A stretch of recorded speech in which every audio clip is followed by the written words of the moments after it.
Hey guys, welcome back to my kitchen, where sometimes we keep it keto, sometimes we keep it low carb, but we always keep it delicious.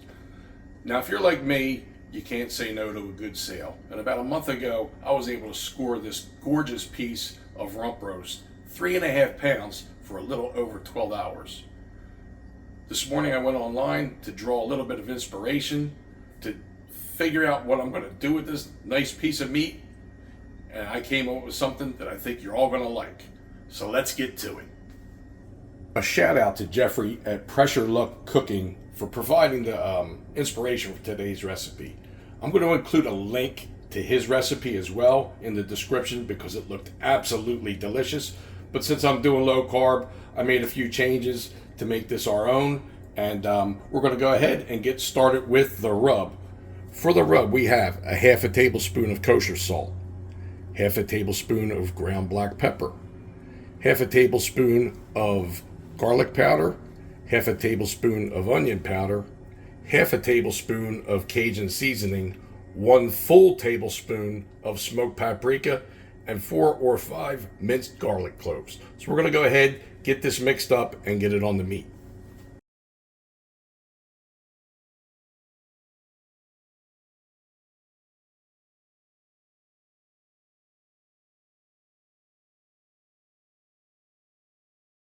This next step is completely optional, but I think it does add to the flavor of the meat. I'm going to go ahead and take this rump roast and put it in the refrigerator for about 45 minutes. Then we'll pull it out and we'll go ahead and brown it up on the skillet. While our rump roast is doing its thing in the refrigerator, we're going to go ahead and get the vegetables prepared. What I have is about a half a pound of baby carrots.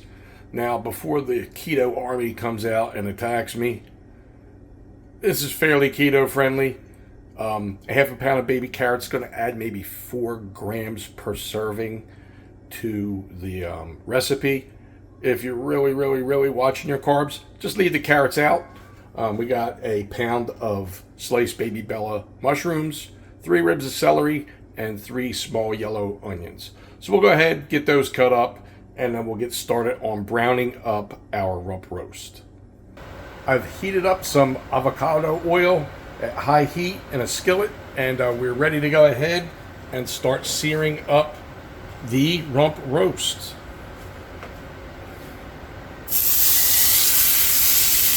Now, Jeffrey actually did this entire recipe in Instant Pot, and you surely can do that by using the saute function of the Instant Pot. For me, I just find it easier to do it in a skillet, and I don't mind washing the extra dish.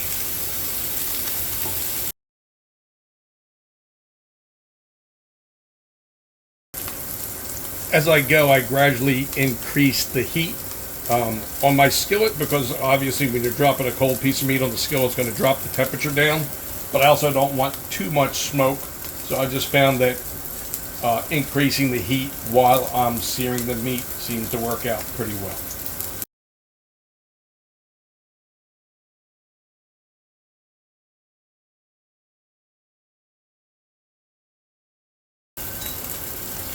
Okay, the meat is seared. We got a nice little crust going on. We're going to go ahead and I cut the heat back to 275. And I'm going to move the meat back onto the cutting board. And now, if you can see all that, those bits are flavor. And we want to capture that flavor. So what we're going to do is throw a half a stick of butter into the pan. And we're going to start to deglaze this. And then we're going to add our onions.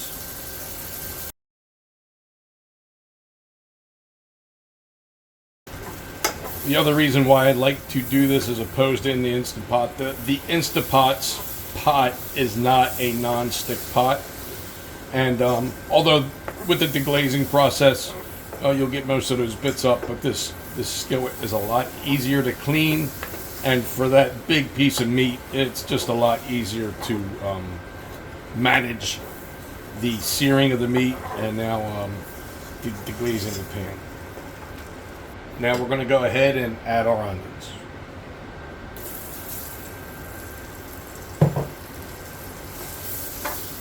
And move our heat up to medium high. And we're going to just constantly stir this until we get our onions slightly caramelized.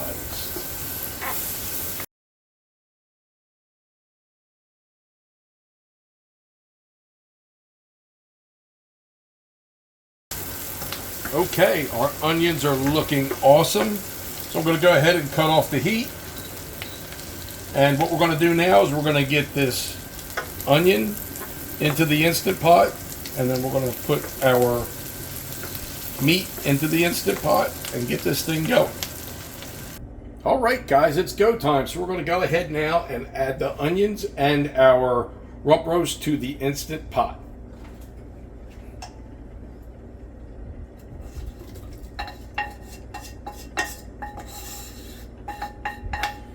We want to make sure that we get all of those bits, or at least as much as possible, because that is some ooey gooey flavor. In fact, what I'm going to do is I have 2 cups of beef broth here. I'm just going to put a little bit in the pot, or in the pan rather, and just stir it around so that I know that I'm going to get all of those bits into the pot.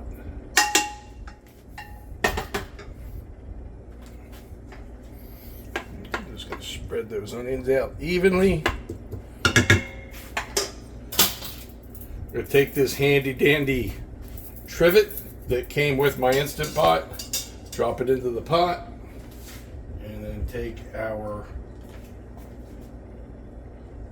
cut of rump roast, and I messed up. I want to do this with the fat cap facing up so that all that fat just kind of runs down and renders into the pot. Okay, next we're going to take our mushrooms and just dump them right on top of the rump roast. We're going to add our 2 cups of beef broth. This is actually beef stock. You could also use beef bone broth, your choice. And then this last one, again, for you keto people that are really super strict keto, you may not want this. I'm doing this as a low carb dish, so I'm going to be adding 1 cup of Pinot Noir. And I think it'll be well worth the effort in the end. Now we'll go ahead and get the lid onto the Instant Pot. Love that jingle. We're going to set it to pressure cook on high, and we're going to set this for 1 hour. We'll just turn this keep warm button off, and we are going to get started. So what we're going to do is, when we get down to 10 minutes, we're going to add in our carrots and celery. So we'll see you in about 50 minutes. Now, one of the benefits of using a little Pinot Noir in your recipe is that you get to sip on it while you clean the kitchen. And nothing goes better with cleaning the kitchen than a little bit of death metal. So I invite you to enjoy a little bit of Metallica while I clean my kitchen. Alexa, play Master of Puppets, my Metallica. Master of Puppets Remastered by Metallica on Amazon Music.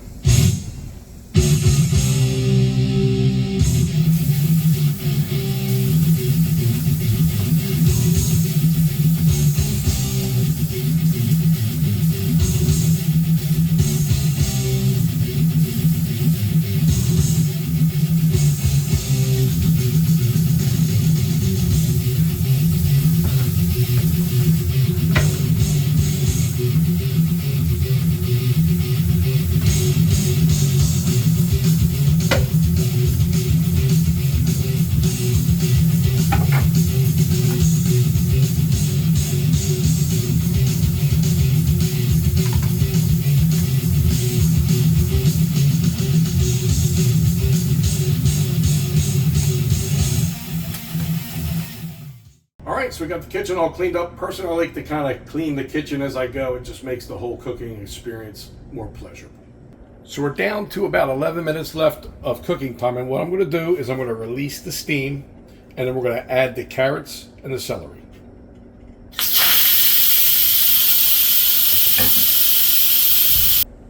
Okay, the pins drop down. We can safely take the lid off. Now, when you open the lid, just kind of open it away from you, so if there is any billow of steam, it doesn't go towards your face. Just take off the lid. The roast looks beautiful, and we're going to quickly add the carrots and the celery.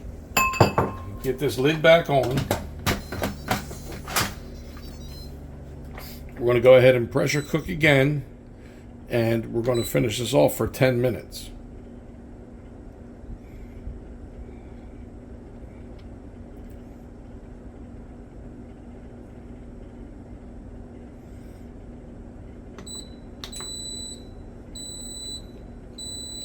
And this should come up to pressure fairly quickly, and we will let it do a 15-minute natural release once it finishes cooking. And then by that time, our vegetables will be cooked, our meat will be cooked, and we'll get started on the next step. Okay, if you had a chance to take a look at Jeffrey's video of this recipe, he used potatoes and carrots. Obviously, that's not going to bid well with the low-carb keto.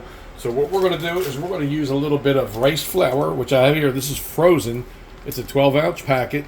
What we're going to do is I've got a little bit of olive oil, about a tablespoon, and I've already got the pan heated up at medium high. We're going to add this, and we're just going to kind of like almost like a stir fry. We're going to just kind of mix this around for 2 or 3 minutes.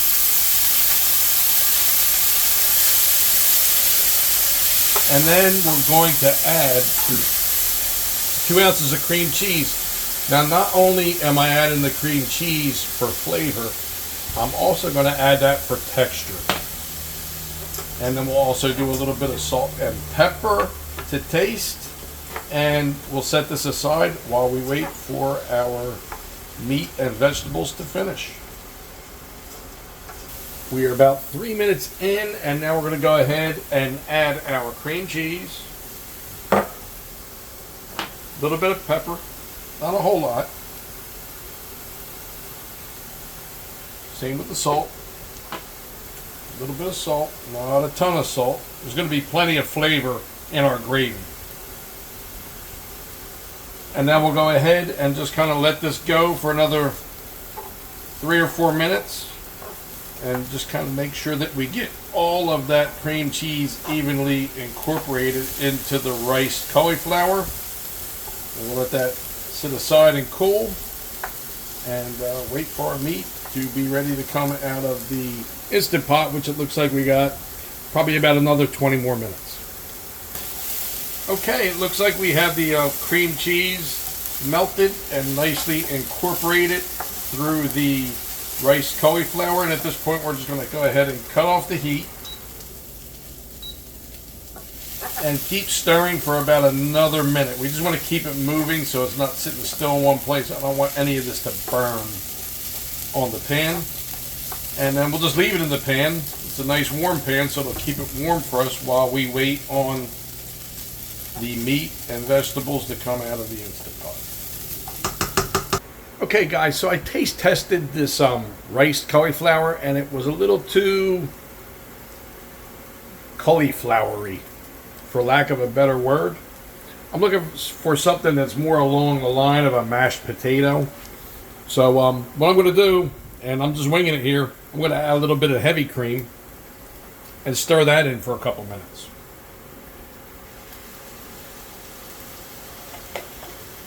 I'll let you know how it comes out.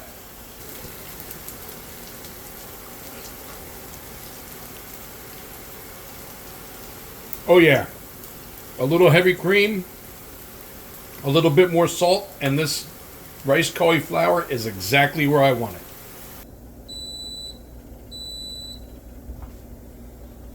Okay, we've reached the end of our cooking cycle. Now what we're going to do is let this naturally release for 15 minutes. By then the meat will be cooked to tender perfection. The vegetables should be right where we need them. And then we'll go ahead and get started on our gravy. Okay, so it's been 15 minutes, and we're going to do a release of the rest of the pressure.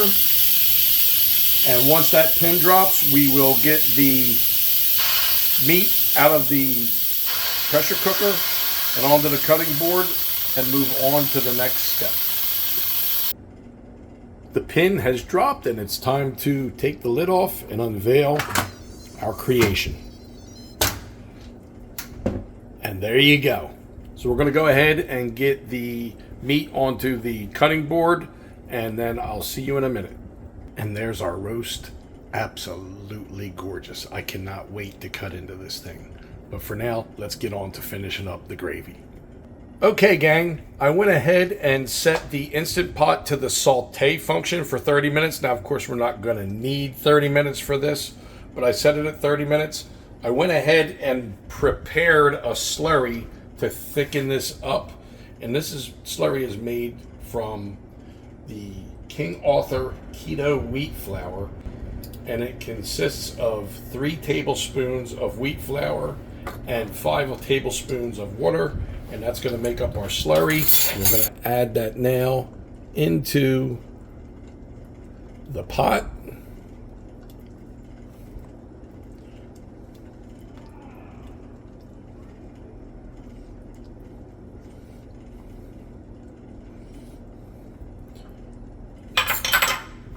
We're going to just kind of stir that in. And we're going to let this all come up to a boil. And we're not going to reduce this a whole lot. And this whole shebang-a-bang is going to wind up going into a blender. So we're going to blend this up into a tasty sauce. While our sauce is bubbling away, let's go ahead and cut into this puppy.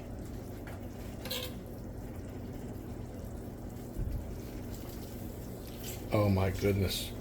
It's like butter. It is like butter, guys. I don't know how well you can see that in the camera, but just have a look at that. It's a thing of beauty. So what I'm going to do now is I'm going to take one thin slice of this and cut that into pieces and add that into our sauce. We're going to wind up blending that in with the sauce. You're going to have a little bit of meat in the sauce. I go ahead and made one thin slice and cut it into some small pieces. These are going to go ahead and go right on into the pot. I'll put them in now. It's going to just add a little interesting element to our sauce. And I'm sorry I can't help myself. We have a little bit of this. I just have to try it now.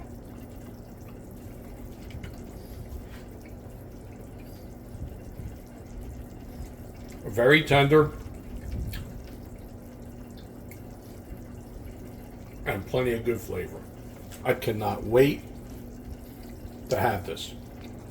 I went ahead and cut up a couple slices of the rump roast into some bite-sized pieces that we're going to serve over top of our cauliflower rice. Our sauce looks like it's about where we need it to be, so I'm going to cut off the heat and I'm going to carefully transfer the contents of the pot into a blender using a ladle. I've transferred most of the sauce from the Instant Pot into my blender, and now what we're going to do is we're going to just pulse this until we get it into a thick sauce. We don't want it to be too liquefied. We want it to be nice and thick, but not too thick. I did reserve a little bit of juice in the pot, so if it's a little too thick, I could add a little bit more juice from the pot to thin it out a little bit.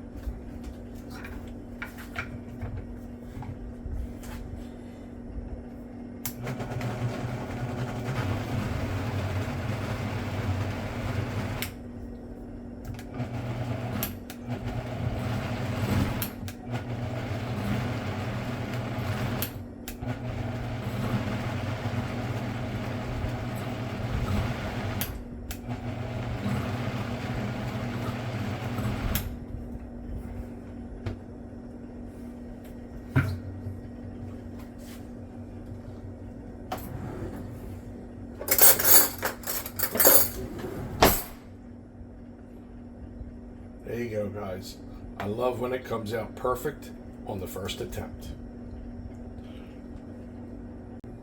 Okay, guys, it's go time. So I went ahead and I've taken our rice cauliflower and I put it onto the plate. And just for your information, that is a whole 12-ounce package of rice cauliflower. I don't know what it netted out to after I'm done cooking it, but that looks about how much I want. Remember, I'm doing 1 meal a day, so this is going to be a pretty good sized meal. And now what we're going to do is we are going to ladle on some of this sauce onto the rice. I'm going to follow up with some of this. Oh my God, this beef even feels good on my fingers. I'm going to go ahead and put some of this beef on there. Mercy, mercy, mercy.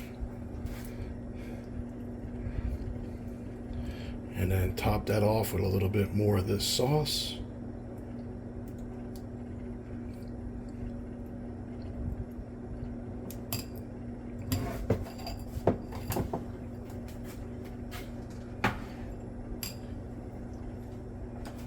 And there you have it. I cannot wait to get to the table to try this out.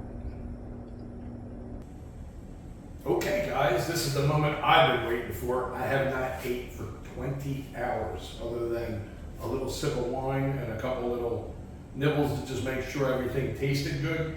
So a little glass of Pinot Noir here. I got my plate and I'm now going to dig in and see how this puppy tastes. I'm very excited.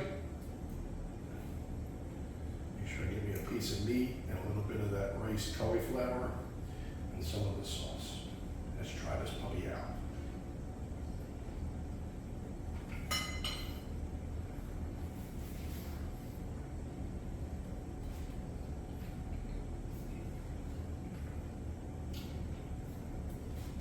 I'm not exaggerating. Considering that I would probably like a dish like this served with more carbs, I would say this is a keto friendly dish. It's definitely a low carb dish. It is amazing. I'm going to finish this off. I'll see you back in the kitchen in a couple minutes. Well, probably more than a couple minutes, but you know what I'm saying. Okay guys, that'll do it for today's video. I hope you get a chance to make this recipe in your kitchen. I'm going to tell you what, I'm really loving this Instant Pot. This is one of those kitchen appliances that I wished I had picked up years ago, along with the air fryer. They've really changed the way I cook, makes things so much faster and so much easier. But enough said about that. You guys enjoy the rest of your day, and I'll catch you on the next video.